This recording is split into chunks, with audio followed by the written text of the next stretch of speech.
కరీంనగర్ జిల్లా తిమ్మాపూర్ మండలం నల్గొండ శ్రీ సీతారామ లక్ష్మీ నరసింహస్వామి బ్రహ్మోత్సవాలు ఘనంగా కొనసాగుతున్నాయి. బ్రహ్మోత్సవాల్లో భాగంగా నేడు శకటోత్సవం ఘనంగా జరిగింది. చుట్టుపక్కల గ్రామాల ప్రజలు గుట్ట చుట్టూ ప్రదక్షిణలు చేశారు. అనంతరం స్వామివారిని దర్శించుకున్నారు. భక్తులకు ఎలాంటి అసౌకర్యం కలగకుండా అన్ని రకాల వసతులను ఆలయ ఈవో అనిల్ కుమార్, చైర్మన్ బండారుపల్లి లక్ష్మణ్ ఏర్పాటు చేశారు. ఈ కార్యక్రమంలో ఈవో నాగుల అనిల్ కుమార్, ఆలయ కమిటీ చైర్మన్ బండారుపల్లి లక్ష్మణ్, సర్పంచ్ జింక మారుతి, ఉప సర్పంచ్ గాండ్ల రేణుక శ్రీనివాస్, కమిటీ సభ్యులు గాజుల అంచయ్య, కందుకూరి లక్ష్మీరాజం, బూత్కూరి శ్రీనివాస్, జింక శ్రీనివాస్, కవ్యంపల్లి మహేష్, గోలి లక్ష్మీ నరసయ్య, ఆలయ అర్చకులు, సిబ్బంది ఉన్నారు.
నల్లగొండ గ్రామంలో శ్రీ సీతారామ లక్ష్మీ దేవస్థానం 24వ తారీఖు నుంచి మాకు ఇక్కడ బ్రహ్మోత్సవాలు మొదలైంది.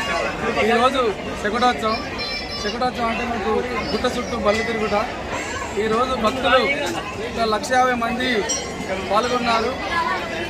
మాకు రేపు 24వ తారీఖు ఈదు నాడు రథోత్సవం, రేపు సాయంత్రం 11 గంటలకు రథోత్సవం మొదలవుతుంది. ఎల్లుండి సాయంత్రం వరకు కూడా మొక్కులు అప్పచేయడం జరుగుతుంది. దీనికి అన్ని ఏర్పాట్లు చేయడం జరుగుతుంది. మాకు ఈవో గారు సపోర్టు, తర్వాత మా డైరెక్టర్లు అందరి సహకారంతో ఒక్కటి కార్యక్రమాన్ని మొదలెడుతున్నాం. ముఖ్యంగా మా ఎమ్మెల్యే మానకుంటూరు శాసనసభ్యులు డాక్టర్ కవంపల్లి సత్యనారాయణ సహకారంతో ఈరోజు యొక్క టెంపుల్ అభివృద్ధి అనేది జరుగుతున్నది. ఎంతోమంది దాతలు ముందుకొచ్చి ఒక్కొక్కరు ఒక విధంగా ఒకటి చేస్తున్నారు. ఒక దాత వచ్చి ఎన్ఆర్ఐ రాధాగోపురం 25 లక్షలతో నిర్మించడం జరిగింది. మన యాగశాల ఇద్దరు కలిసి ఒక 5 లక్షలతో నిర్మించడం జరిగింది. ప్రతి ఒక్కళ్ళు 500 బస్తాలు సిమెంట్ బస్తాలు, తర్వాత ఇసుక ప్రతి ఒక్కరికి ఎవరు దోచిన విధంగా వాళ్ళు సహకారం చేస్తేనే ఈరోజు ఇంత అభివృద్ధి జరిగింది. పోతే మన నల్లగొండ గ్రామ సర్పంచి, ఉప సర్పంచి, వార్డు మెంబర్ అందరి సహకారంతో కూడా మాకు అన్ని ఏర్పాట్లు చేస్తున్నారు.